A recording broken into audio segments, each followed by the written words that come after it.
Welcome to the latest of the Overboard Network, a Below Deck podcast. We're back with season 3 of episode 14 of Sailing Yacht, titled Smashly, which, Sean, if I'm going to be honest, I thought we were going to get a different episode than we got here. But we'll get into it. In this week's episode, we conclude on the sailing race. Gary continues his pursuit of Scarlett, and everyone tells her to get out of the way for their own motives. We'll go over who won and who lost the episode, and go over our question of the week. As always, you can email us at belowdeckpod@gmail.com to submit life advice questions you have. Let's bring in my co-host. Now, Sean, the race against the other boat came down to the wire at the end after the Parsifal 3 being down by over a quarter mile. I have an honest question here. Was this race rigged? And why did the boat in front have to slow down? And did you have money on it? No money on it. No, none of the sports books in New York State had odds in it, surprisingly.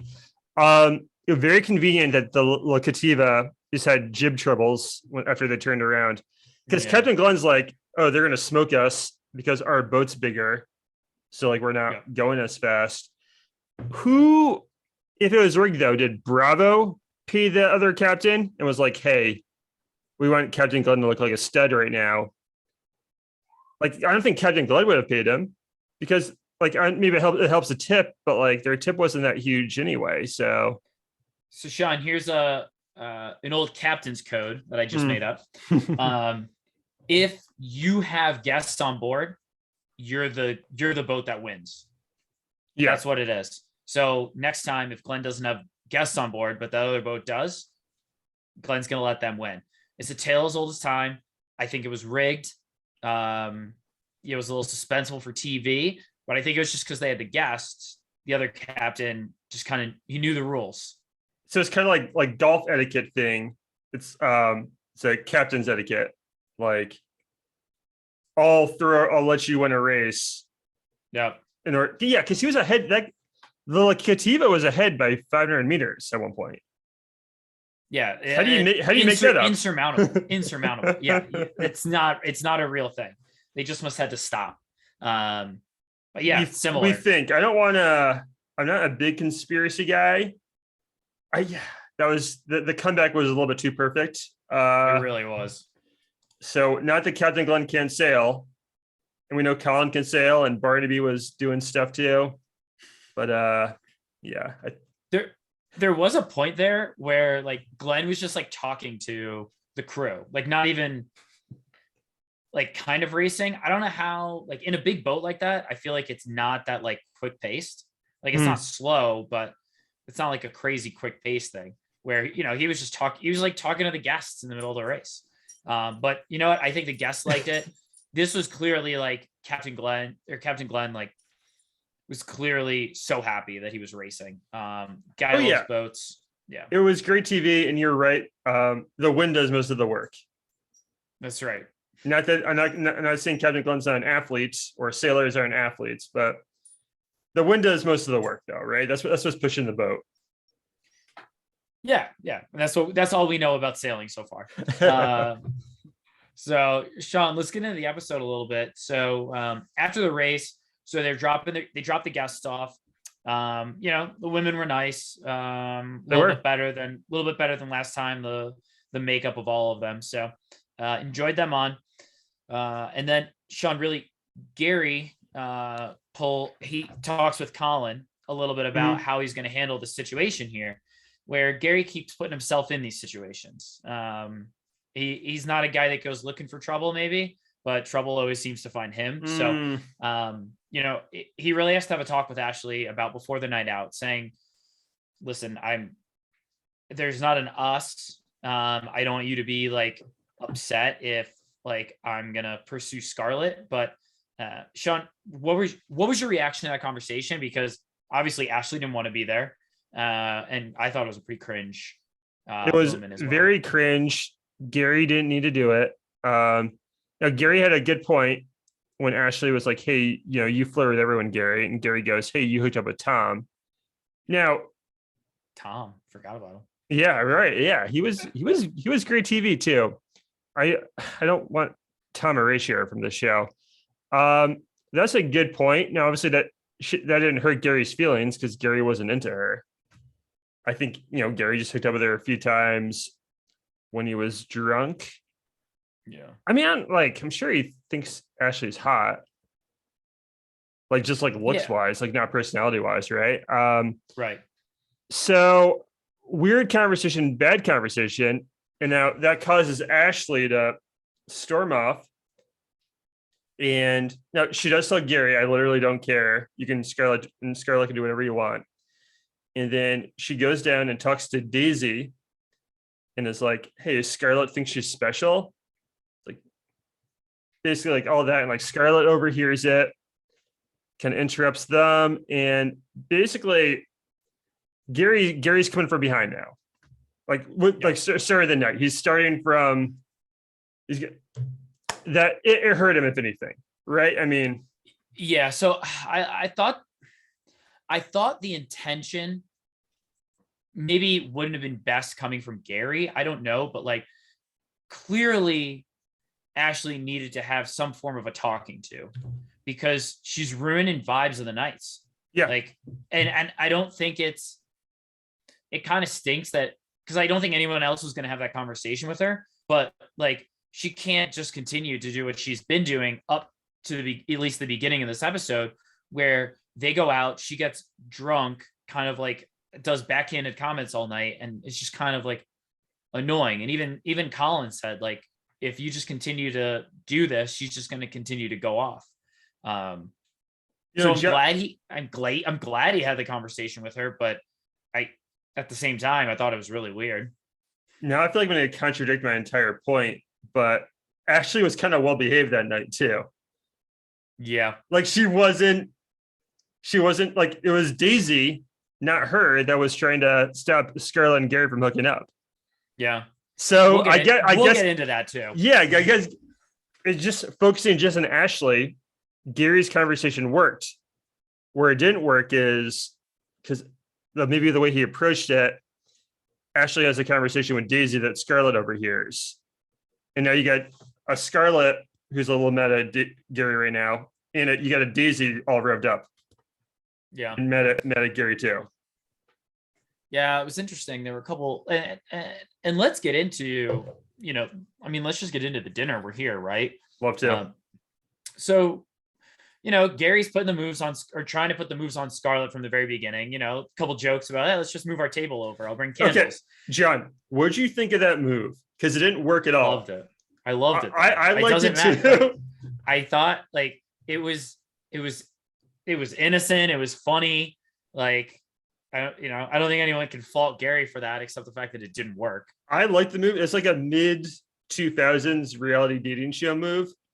Yeah. That a college me would have like been like, oh, I'm going to do that too. Next time I'm in a group setting with a girl. Is there like in the show The Bachelor, I know they go on 2-on-1 dates. Do they like if they went on a 3, like the guy just like grabs the table and moves it over? Oh yeah. Like Chad. That's a great move.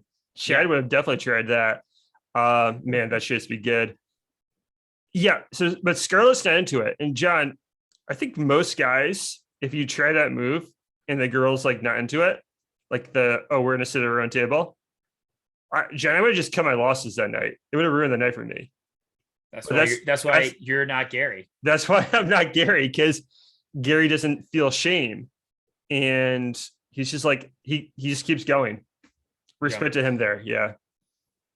Sean, someone who keeps going, and honestly, I think didn't have a great episode, was our real good friend Daisy, friend of the podcast. But yeah, it's a tough look for her here. So the point she's trying, I see what she's trying to do. She's trying to warn Scarlett, but at the same time, Daisy also realizes how much of a pain her department's going to be if Scarlett hooks up with Gary. And then you have a Ashley who's clearly not okay with the whole thing, and she's going to take it out on Scarlett. And her department's going to be in just complete disarray if Scarlett hooks up with Gary.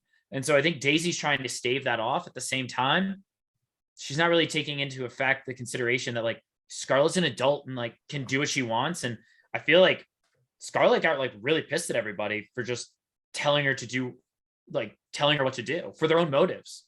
Yeah. Daisy's going hard on her. Scarlett's like trying to defend herself. I think Daisy's a good arguer. And did Daisy say, Scarlett, you look like you want to cry? Or you look like you want to leave?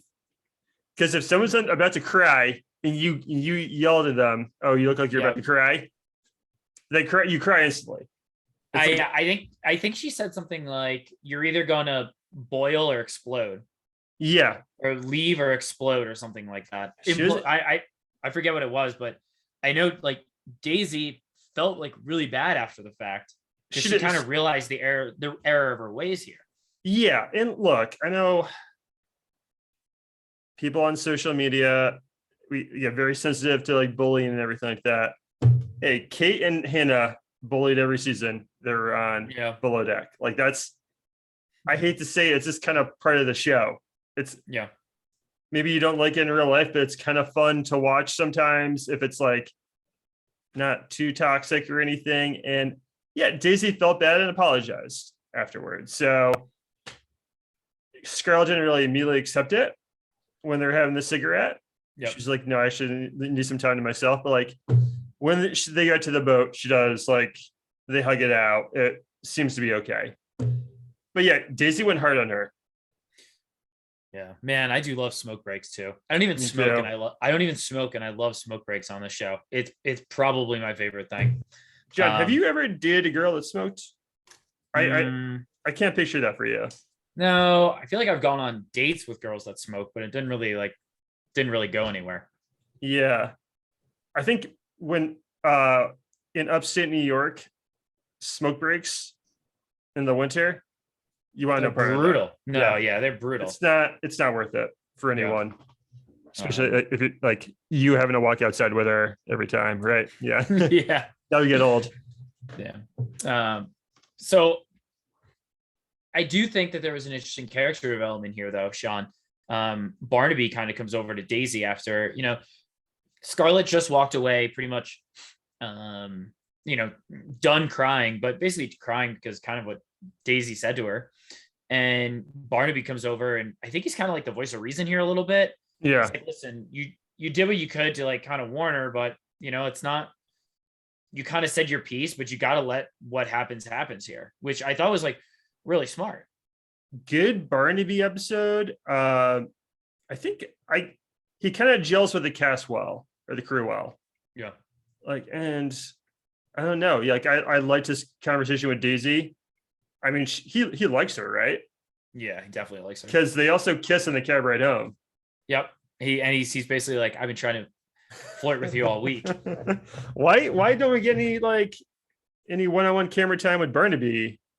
Like being like, yo, I want to hook up with Daisy. He's a supporting character. I don't know. Anything that takes away from Gary time. The producers are like, no, man. Like I'm out. We're good. You're not a serious romantic interest for Daisy. Yep. So, well, like good episode for him. So, Sean, do you want to do back on the boat here a little bit? Oh, should we talk about Kelsey's fart?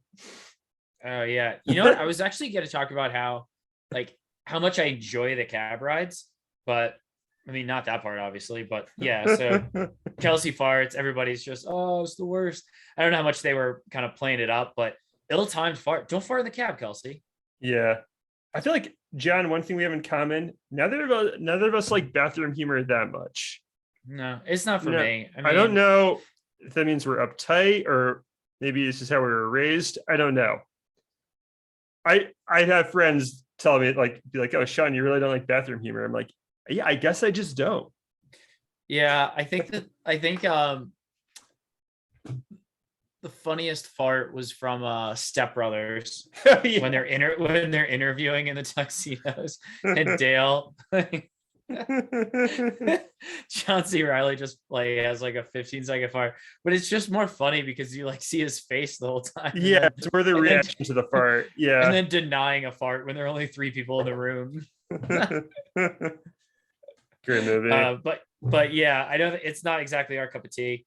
No, we're the minority on that. I know. Yeah, but I think so. So we're back on the boat, Sean. Good deck party. Great deck party. I was gonna say I think this at some point in this episode, I think the vibes were the highest of the season. So we're dancing on